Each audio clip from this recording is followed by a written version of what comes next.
Hello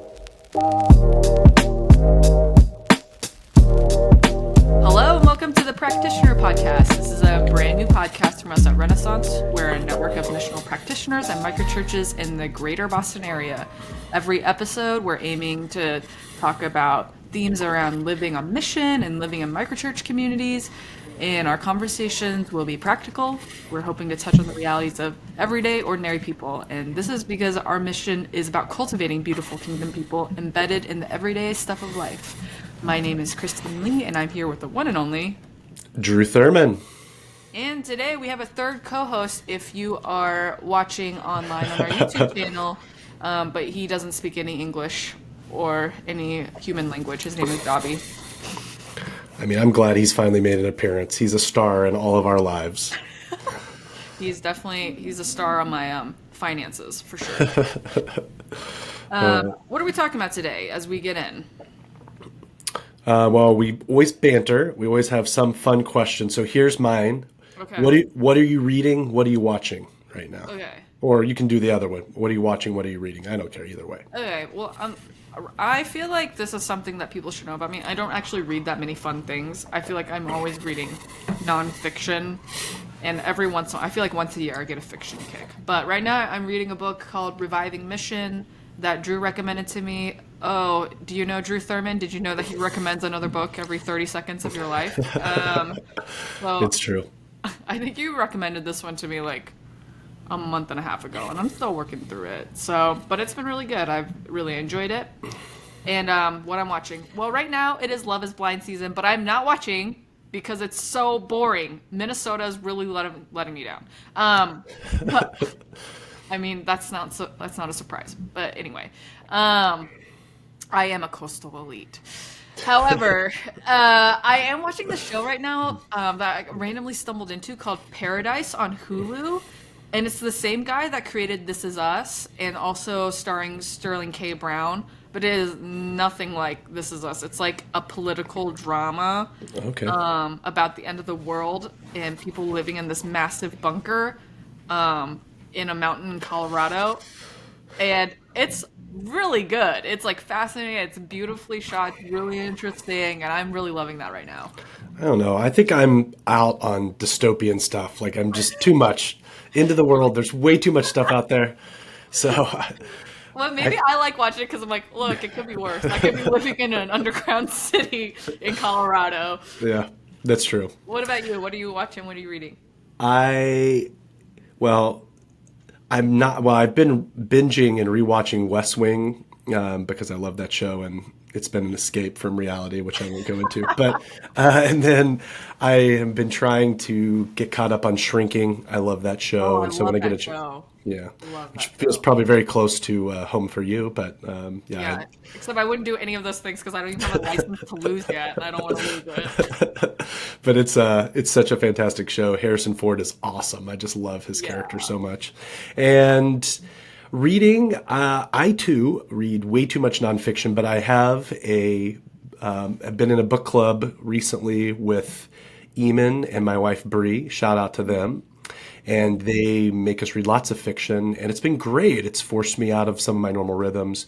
We recently read James, which is, I think, up for the Pulitzer Prize or won it, from Percival Everett, which is the story of Huckleberry Finn flipped on its head.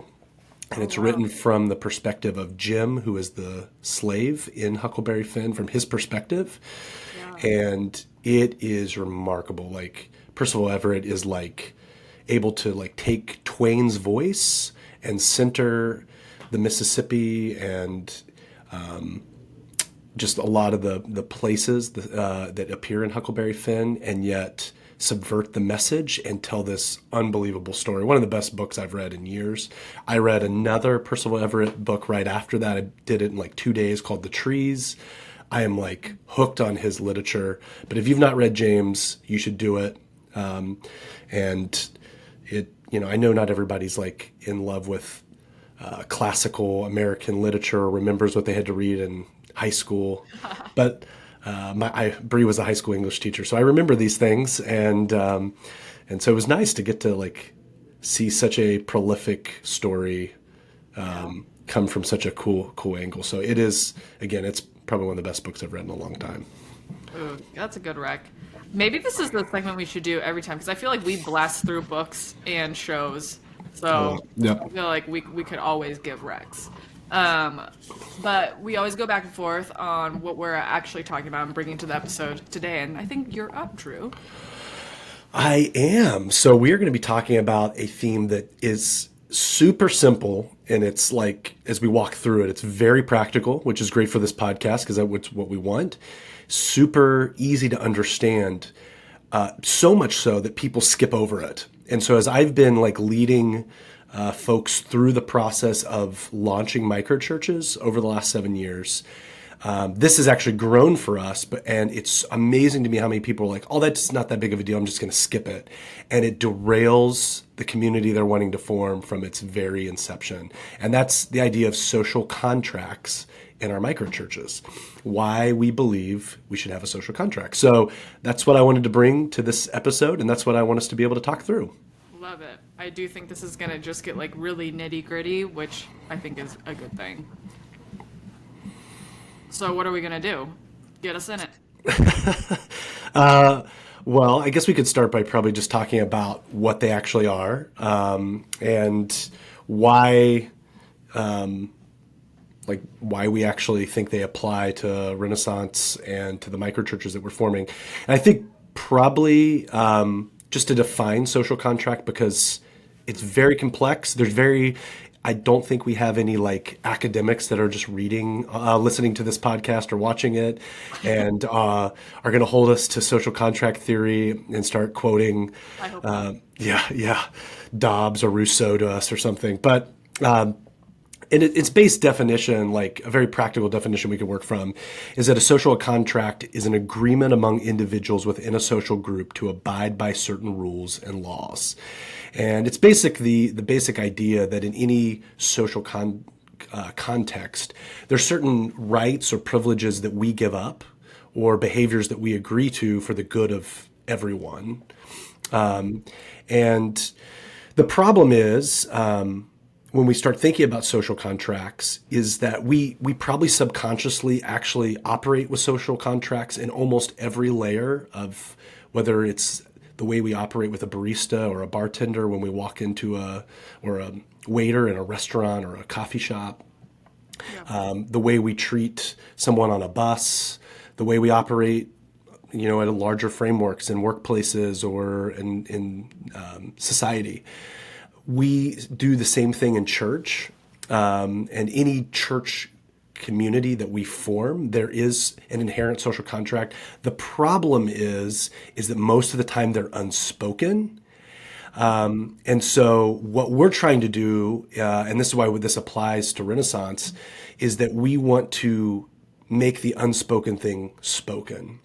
We want to bring those conversations to the surface level, and or if they are spoken, often they are something that's spoken only by the most vocal people in the community and or the people who perceive themselves to be leaders.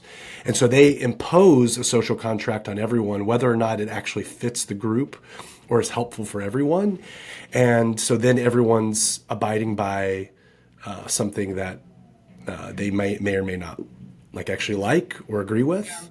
And again, we could walk that out forever, but that's why this is important. We really want to bring those conversations to the surface and help people form something that is much more communal and does work for everybody and doesn't take anything for granted, so that the group, as it is going to naturally hit conflict or naturally hit bumps in the road or go through moments that just feel stale, can hold each other to what they've agreed to, not something that has never been spoken out loud or has been imposed on them.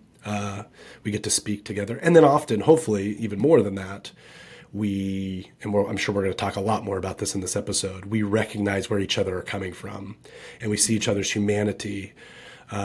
Rather than just what we can accomplish, we understand that people have a full range of emotions and experiences they bring into a community, and that's going to help shape the community, but also is going to maybe make some things off limits for that community as well. So again, I could keep talking and rambling, but that's the definition I'm going to be working from, and why I think it's important for us to bring these to the surface in Renaissance.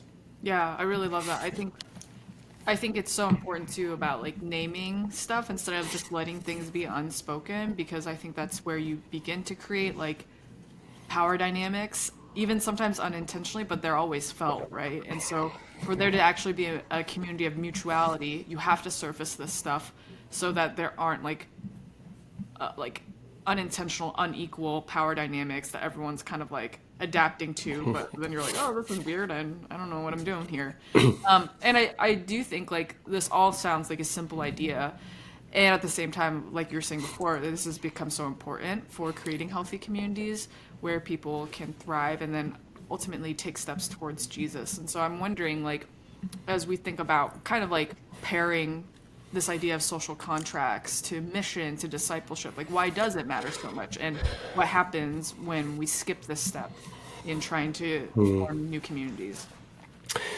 Well, I'm sure these will be themes that we're going to talk about in other episodes of the podcast. But one of the things that I think probably happens to anybody in our space of church who has come from, it's true of a lot of us, we've left paradigms of the church that we found to be unhelpful because there was hierarchy, that there was some unhelpful things that happened because of that hierarchy, or the way that people were treated down the line. If we believe in the priesthood of all believers, if we believe everyone has a part to play, a lot of us have left some of those paradigms. The problem is like everything, we can overswing the pendulum too far the other direction.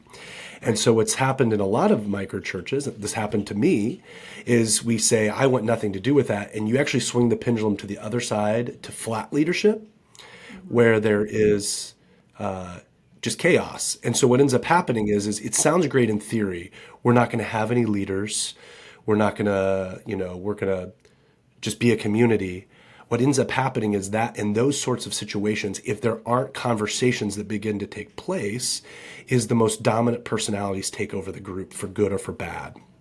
And so I've been in microchurches where people are shaping the group, and sometimes in very unhelpful ways, and actually sometimes, depending on their maturity, in very immature ways, very emotionally unhelpful ways, and or sometimes even in ways that don't actually align with the way of Jesus.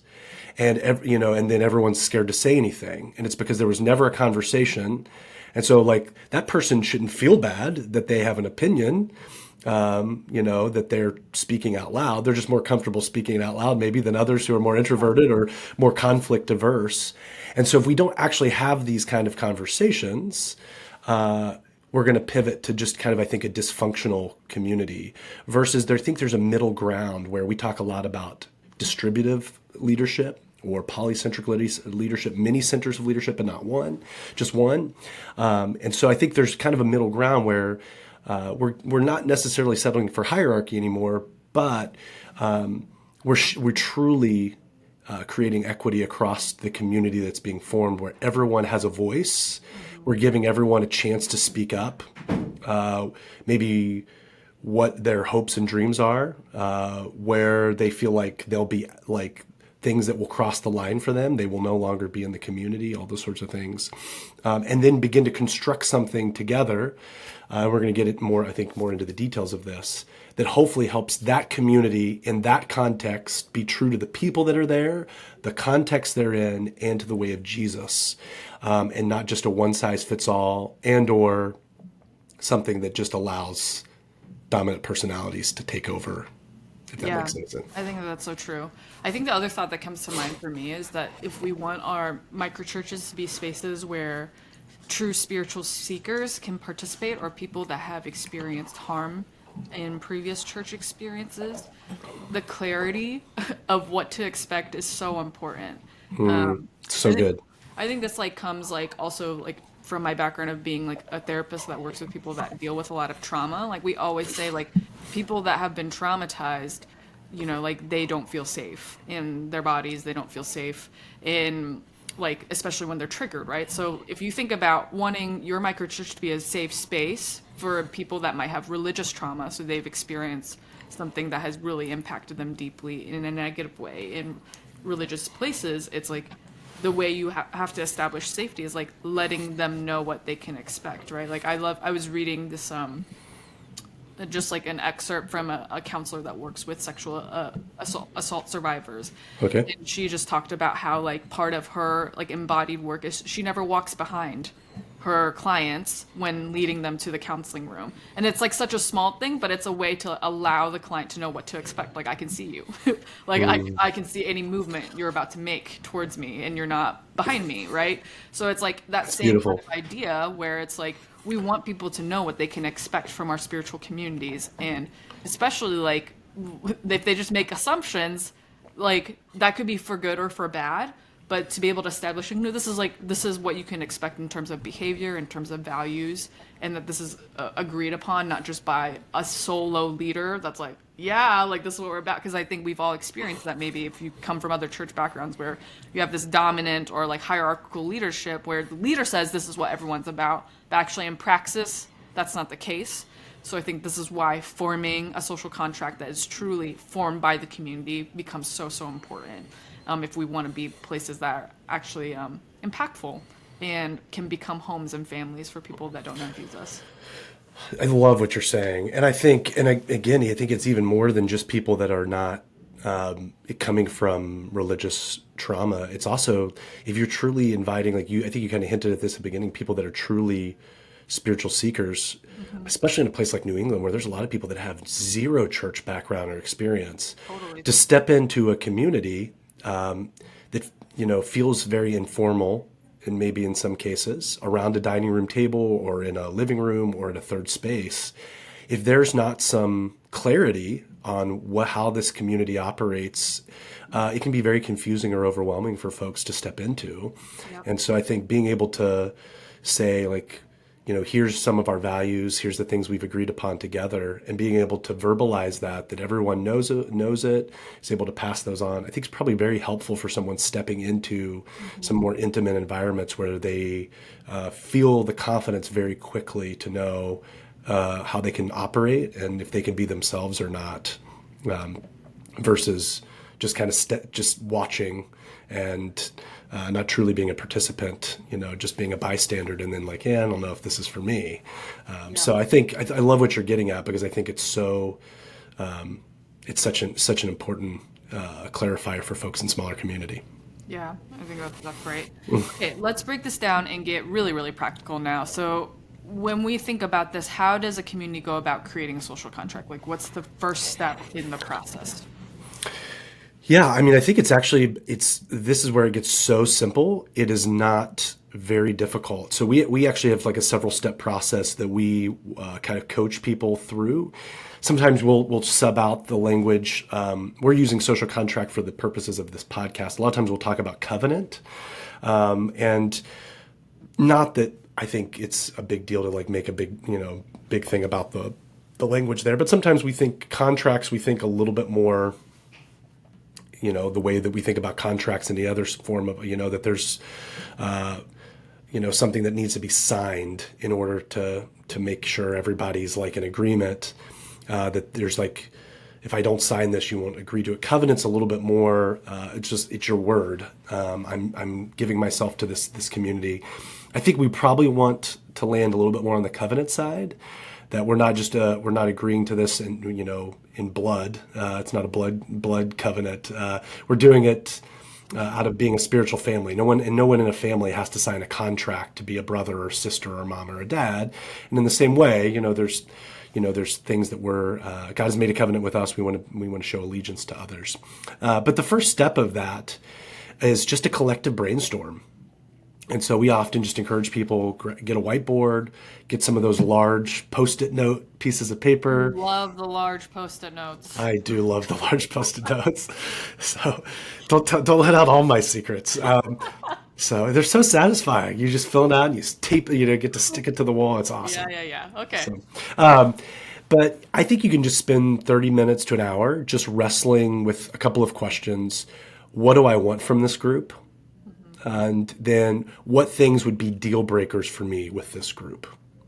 So, and the big deal is everyone needs to feel comfortable contributing. So, if you're going to do this, you can't have like 2 or 3 people answer 8 to 10 items, and then there's a bunch of other people that get like one thing, if that.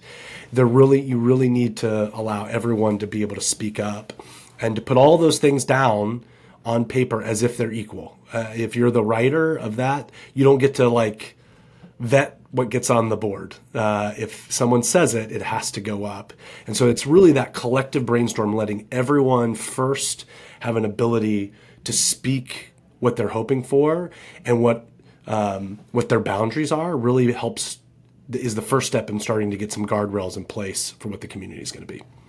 Yeah, I think that's really great. And I mean, like, I think we'll talk more about this in a second too, but it's okay if you need to do this over multiple sessions, like sometimes I think because you want everyone to have an equal voice, I think being able to gauge, like, does everybody in this group feel like they can really share what they need to share? And sometimes that takes a little bit of time, like, and I think maybe also offering in my microchurch on the ground in Manchester, it's like we didn't really do this until like a year and a half ago. Yeah. And so I'm like, it's not like formulaic, and I think that's part of it too. Is like it's really important in the process, but it's also okay if you're not like meeting one, we're doing this, and it like because sometimes I think that can make it feel a little bit transactional, and be like, oh, like this is really intense, and sometimes you need to build that rapport and that sense of like need, like, oh, this is really important, we should do this together, That's a great word, because I think it depends a lot on what kind of relationships do you how long have you known these people, what conversations have already transpired. And so sometimes if it's newer people in your life, I think it's a little bit easier if you all kind of are starting out with a sense of depth and relationship, and there's already some clarity on where you're wanting to go or what you're wanting to do. But if it's people that you're kind of inviting in, yeah, you're absolutely right. You're going to need some time to just be around each other. And sometimes that's actually can start to be clarifying too, because sometimes we don't actually know everything that we need from a community. Yeah. And so, and again, we're going to get into this too. This is not you do it one time and you never do it again. You constantly circle back to this and edit it or refresh it. But sometimes it's like, oh, because I've been a part of this community or around these individuals for the last 6 or 8 months, like there's some things that have started to like take place. So I just, I want us to be careful that we don't cross this line or we don't do this because it's going to make me feel uncomfortable. Or I really like when we do this. So can we do more of that? This is really beautiful. And it becomes clarifying. So yes, it is not a one size fits all. And there's a little bit of nuance and, just emotional intelligence that's required when you're introducing this sort of thing. Yeah, I think that's always important for us to talk about, because I think, again, it's easy to sometimes like hear something and be like, I need to implement it tomorrow. And sort of like remember in the day, like if we're trying to form spiritual families, like not every like a lot of families might be like, we do dinner together once a week, but like, what does that look like? When do they do that? How do they do that? I think it changes, right? Yep, that's good. So, like, what's next? So if it's like you get out your big sticky notes or whatever, you get out your markers, you get out your whiteboard, and you start writing these ideas down, and you're brainstorming, like, how does the community then take that next step of, like, making sure what they put down on that piece of paper is something worth committing to? How do they make sure that it's something that leads to health and flourishing of its members and not just, like, a weird list of, like, individual wants and needs that get compiled? Yeah, I mean, well, one, I think what you said earlier, I 100% agree with. Sometimes I would actually encourage to maybe let step one just be its own thing and take a break and come back. And maybe something, everyone's different. So sometimes there's people that really have a hard time verbalizing or collecting their thoughts in a moment. And so they might need space and to like mull over things and come back and say, actually, I didn't say this, but I want to add this because this is really important to me. And in the moment, I got overwhelmed or I was listening to everybody else, and now this has come to mind. So it's good to create some space. But we like to come back and ask everyone to like look at it again, but look at it through some categories. And I always like to cite my sources. I believe I got this. I was in a cohort with a lady by the name of Jessie Cruikshank. I think I got it from her, I believe. We'd already introduced some social contract stuff at Renaissance, but I really loved this OSVC tool that she kind of taught that I think is really wonderful. And it's just an acronym for, 4 different components of evaluation when you're thinking through the things that have been put down. One is orientation is the O. Is there a clear orientation for the group? Is there clarity, or will it be easy for people to feel lost? I think is always a really great thing for us to know. And again, we're all coming from different experiences. Our context is different, so we don't want to mimic just what someone else is doing. We want to be true to our place and to our people. But sometimes it can be a little scrambled, and so we're looking for those through lines. We're looking through those threads and the sorts of things that got said. Number 2 is safety. Is the language and the values that got stated providing safety physically, spiritually, emotionally, socially, psychologically for all these folks that are in our group? This is a really important one. Because we believe, and this is one of the things Jesse really has done a great job of influencing me on, that safety is vital, not only for people just to be a part of the group, but to feel bravery in their faith. If we're going to take steps towards Jesus, it takes some courage. You're going to have to take a leap sometimes. And the only way you're going to be able to do that is if you feel like the people around you are for you. They know all that's going on, that they have your back, that you're safe. Then you're going to feel confident taking steps of faith alongside those people. And we want to make sure our groups are providing that. We want people to encounter God. We want people to lean into his kingdom, rule and reign, and what he's wanting to do in their lives. So it's a big one. The third, and I'm sure we'll come back to these. I'm mowing through these really quickly. Valued. Will our stated principles help everyone feel valued? Yeah. So not just that they feel safe, but we're honoring, sometimes there might be different cultures, different perspectives in our group, different histories. Is everyone feeling equally valued? Are we just emphasizing a few folks? It may be the majority and not acknowledging the minority in the group. So I think those are really important things that we need to wrestle through. Sometimes those can be uncomfortable conversations, but it's better to have them at the front end than when conflict arises, because they will come out. And then finally, if the first 3 are taking place, because we always, I think so many church spaces want to lead with the 4th one. And we always say, don't do number 4 unless you've answered the other 3 is challenged. Will our stated principles and values create a space where people feel challenged to take steps towards Jesus, others, and mission? And so often that's like our thing in the church. We're going to challenge people, take the hill. Well, that's great. But is it clear where we're going? Is it safe? Do people feel valued? Then we can talk about, do some of our principles help us get out of our comfort zones a little bit? And honestly, depending on the makeup of your group, you might wait and not do that the first time you create a social contract. You might say, you know what, based off of what I'm hearing, we might just punt that till next year. And maybe the next time we have this conversation. But right now, everyone's in a pretty vulnerable state, or the things that I'm hearing, we just need to make sure we get the first 3 right, and then we can come back. And then based on your answers, you start to ask yourself, does anything need to be reevaluated? Do we need to change anything? Is there a way to combine some of the answers that got stated? And then you're going to work on ultimately boiling them down and typing them out so that you have something visual for your community to look back at. Yeah. And I think I feel like one thing I want to highlight is that the way your group ends up using your social contract might be different, depending on the orientation of your group. So kind of like I said with the microchurch that I'm a part of locally in person in Manchester, we did this process a year and a half into existing.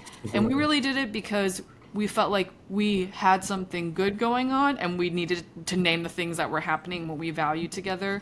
Because if we wanted to truly be a space where new folks can join and really participate, but also like not ruin the good things going on. We Yeah. need to name what was happening, right? And not just be like, oh, it's great. Okay, cool. Hmm. But Drew, you and I are part of an online community that meets once a month called Open Table through Renaissance that are for people that have been really harmed by church or experiencing spiritual doubts and trying to work out what that means for their faith. We use the social contract, and we started at the very beginning with it because it to us people are we know are coming in a vulnerable state, not knowing what to expect, and so it was really important to lay that up front and have people be able to speak into that right from the beginning. And it in some ways, because of where people were at in the needs for safety, we couldn't afford to be like, let's just feel it out and then maybe we'll put some stuff down on paper, you know? And I think it's so important to be reminded that, again, microchurches, like missional communities, they are contextual. And that means being able to read the people and what is it that your group needs. Do you have any Do thoughts you, on that? why? Yes. Again, we're going to keep saying it. Context, context, nuance, nuance. This Right. is everything we do. There's not a one size fits all approach. This is just really trying to create a backbone, a foundation for conversation to take place, for people to recognize each other's journeys. And again, we're going to talk about this. Ultimately, you're going to keep using this tool, and I think the more that you're in a community, the better it is, because there's some other ancillary benefits that happen because you're having these kind of conversations. But yes, this is not formulaic, and the way that it's employed is look different in every community that I'm in. So it's great. But speaking of that, would you be willing, before we move on, to share some of what the one we're on online Yeah. looks like? Yeah. I actually, every time I read this, so we read it at an open table every Yeah, time. yeah. Why don't you explain that? Yeah, I think that this has become a and I'm like, I would encourage a lot of groups that if this kind of structure helps you, it definitely helps us. So we formed this together, I think, within our like first two or three meetings, and then we talked about that it's a living document. So anyone that wants to make changes, and I think we try to remind our group that like if there is anything they want to add, I think it's only gotten changed once in the time and has had an addition. But I actually want to read all of it because it's not super long. But the way we use it is every time we meet, one of the first things we do is we pull up this document. This is a little bit easier because we meet digitally, so you can just share your screen on Zoom. And then we ask people to share what are one or two out of the document that would be important for others to keep in mind for you that you need extra that night. And I actually think it's a beautiful way to use a contract, less like you're saying, like a covenant. And we don't call it that because I think that's like a little bit too biblical Christianing language Yeah. for that group right now. But the social agreement aspect, and I think it's not just about you upholding your part, but it's about reminding people what you need. And I think sometimes it's easy to forget that so much about being a part of a church is about not just serving and giving, but also receiving and being able to be safe enough to express what you need. And so really, I think that's my favorite part about this document we've created together at Open Table, is that it's a way for us to express, this night, this is what I need from everybody else. And it's like such a reminder that we all come in with needs. I think that's all of our posture in relationship to God, but we just don't take a lot of time to recognize it. And I think that's what I love so much about this document. And so this is what we've come up together at Open Table, and we hope it inspires you. Well, our social agreement is we are a community of dialogue and not monologue. We are a community that values relationships, not hierarchy. We're a community that's real. We're a community where hard questions can be asked. We're a community where people are not forced into becoming a testimony. We're a community that validates and hears one another. We are a community that laments together. We're a community that treats people as individuals and not an extension of their spouses. We are a community that will not tritely use scripture, especially in response to what another person shares. We are a community where you don't have to believe anything specifically to belong.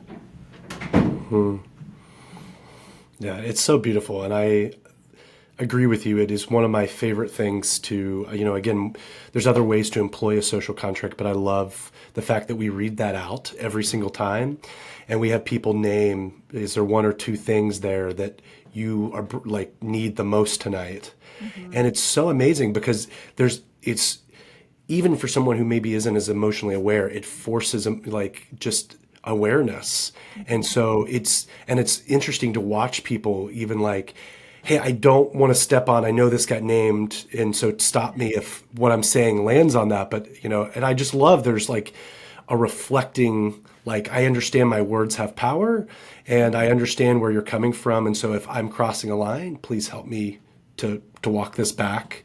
So there's just constant recognition of where each other are coming from, and not just the static document that happened once, but it's Right. like you said, living, that I might be in a different raw place. And almost every time there's someone like something's happened to me in the last day or week and I'm coming in like this, and you're like, okay, like I'm thankful to like know that because it's going to change the words that I use, how our liturgy goes, and what I expect from you tonight. So I think, yeah, those are all really cool things.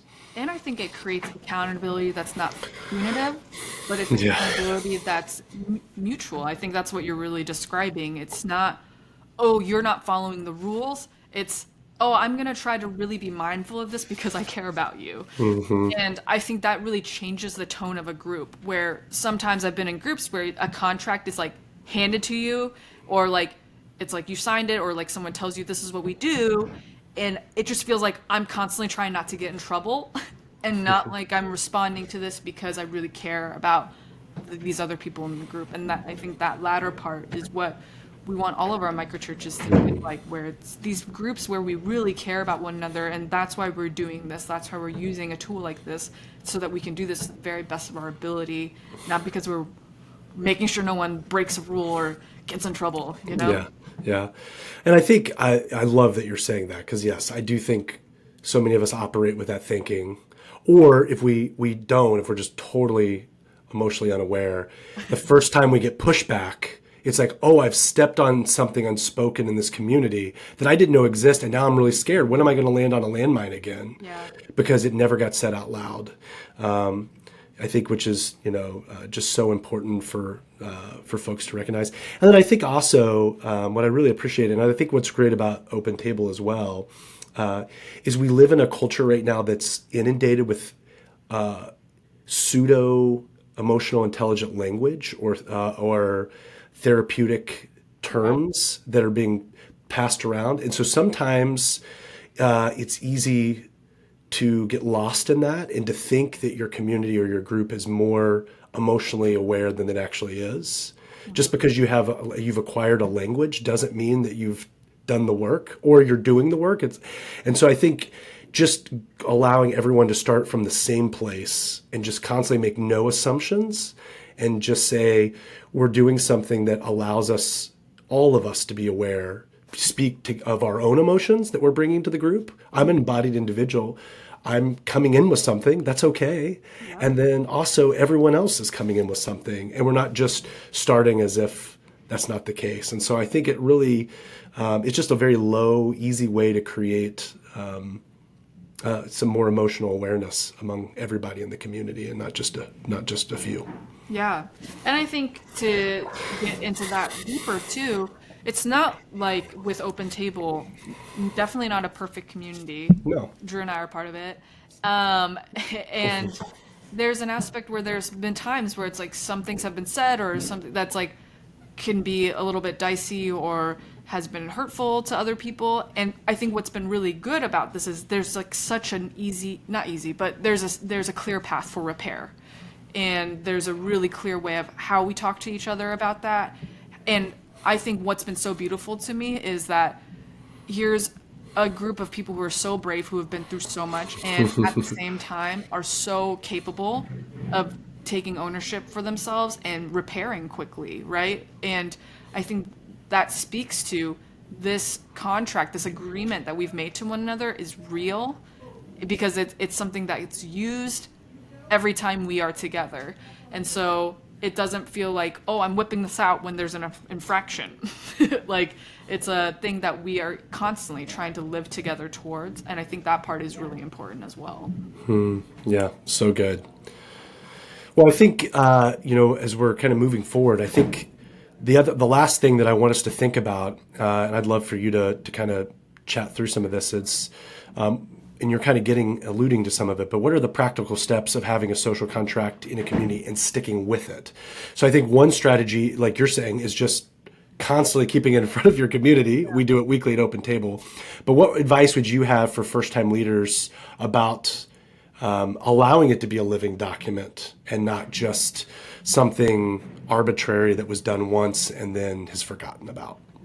Yeah, I think something that comes to mind for me, and maybe this is like a different conversation in a more extensive way later, but first, I think we have to realize what is leadership in the context of these communities, and it's not, let me arbitrate a list of things that we're going to be doing together.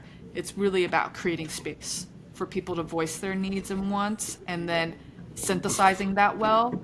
And I think that takes an ability to, hear it, and then like active listening skills, and then putting it down to paper. But in terms of, I think keeping it front of mind, finding some sort of rhythm where you are referencing this, and whether you don't have to do it every meeting like we do at Open Table, but I think Drew, you said like sometimes it's like an annual check-in where it's like, oh, let's come back to this. And I think also naming the things in your culture that attribute to the things you've agreed to together, I think is really important. And so I think about how we've talked a lot about in my microchurch in Manchester, we want to be a community that grows in interdependence. And so some of that is just like we just use that language a lot more since after we name it. Yeah. And it's like we form practices around it, but we also just talk about it a lot more. We talk about being a spiritual family. What about you? What are some ideas you have besides like let's whip it out every meeting? Yeah, I mean, I think you're hitting on. I mean, the only other step, we didn't really get to it, when we get a community to form, is to say once you've gotten and agreed upon it and got something on paper, is to throw a party and to I think just create a linchpin moment, like we are something, this is the beginning of this formation, and to use that as a rhythm, like I would say annually is the least frequent time you should look at this, to at least once a year have a conversation and say, how are we doing with this? What's gone well, what's not gone well, what's changed? We've changed, if we're, all of our lives are maybe in a different place than they were a year ago. And what's really cool about this, and this is one of those ancillary benefits, is it allows people to exit a community gracefully and it not feel bad. Like some of our first microchurches, we didn't do this very well. And I'll never forget, there was a couple that we had invited into our first microchurch. We cared deeply for them, opened up a lot of our lives. They opened up a lot of their lives. And our community didn't end up being a fit for them, 6-8 months in. And that's okay. It wasn't bad. But I'm having a date night with Bree, and we get this text out of the blue from them, like, yeah, I think we're just going to be slowly fading out. We're looking for something else. And I just remember, like, Bree just started bawling. And it was so devastating because it was like, this isn't just like any like church. Like, we've opened up our lives. You've been family to us, like and there's a level of intimacy that's been formed here. And it felt like such a broken, bad exit. Yeah. Their needs and wants were fine. It was just, and it was partially our fault because our community didn't really have any way to think critically about that. And so I think having some moments, like there might be people that we always think sometimes people start microchurches and think they have to last forever. They might not. Maybe you and you realize this has been a really beautiful journey for 3 years, and now we're all ready for something different. Or, it might be like there's one couple or one individual that's in that group that says, this has been awesome for me the last year or two, but I'm ready I'm stepping into another microchurch or into another faith community. Yeah. Or often a lot of our microchurches go through different iterations. And so like several of my microchurches were on like fourth or fifth iteration because I like to call them family conversations. We look around, and especially if you have kids, you're going to be there's going to be different needs that your kids are having based off what life phase they're in, what capacity you have, what space. I mean, just the very practical, like, do we actually even have enough space for all of us to still be together? So if you're not having those conversations and creating space for them, it's a problem. And so, yeah, I would say every quarter is probably a really good rhythm, at least twice a year. The minimum's once a year, but having some frequency to kind of return to these sorts of conversations ends up being very helpful and wonderful to a community. Everyone constantly gets to be heard, and then you're able to make changes kind of on the fly, and adapt rather than get too rigid with what you do. There might be things that need to stop or need to be picked up. And especially for the communities I've been in, some of the social contracts haven't been quite as emotionally driven with their values as Open Table. It's been more habits that we want to foster, or things that we'd like to live into together. And if that's the case, sometimes we realize like, oh gosh, like our life phase, the way that we're approaching or orienting towards this we've got to come at it from a different angle because we just can't do it anymore. I remember one of our communities, it was like, when our values were great when we had 2 1-year-olds, and next thing you know, we had 10 kids 7 and under. And everyone's looking around and saying like, it's chaos. Like it's too big, it's too chaotic. We love each other very deeply, but we're going to have some deeper conversations because, and in that case, we actually spent 2 months every session, like looking back at this and wrestling through some of the implications together. But all that to say, you're going to need to return to these conversations frequently if it's going to not be just a dusty document somewhere. Yeah, that's so good. Well, I think that hopefully this gives a lot of people stuff to chew on as they're starting their communities. And again, don't think of it as a formula. I feel like we're going to say that like every episode. Don't think of it as a formula. Yeah. Pay attention to the people that you're surrounding yourself with. And I think this is, so much of it too is like thinking about this tool as a way for us to hear God together and really care for one another well. And so that's kind of it for social contracts. Good luck, everyone. Godspeed. I hope it goes great. And I know you're going to say it, but this would be, if you're interested in this, if you're listening to this and you aren't a part of our community, we do have a pathway to help you and be primed and ready to create these sort of things. Yeah, we do. So thank you, everybody, for joining us. If you want to hit us up, you can find us at wearerenaissance.org, whether you're interested in microchurches or you just want to join a cohort, you're interested in becoming a missional practitioner, want to get trained. We got the resources and we would love to help. We can't wait to keep podcasting. Thank you for listening. And with all that being said, bye.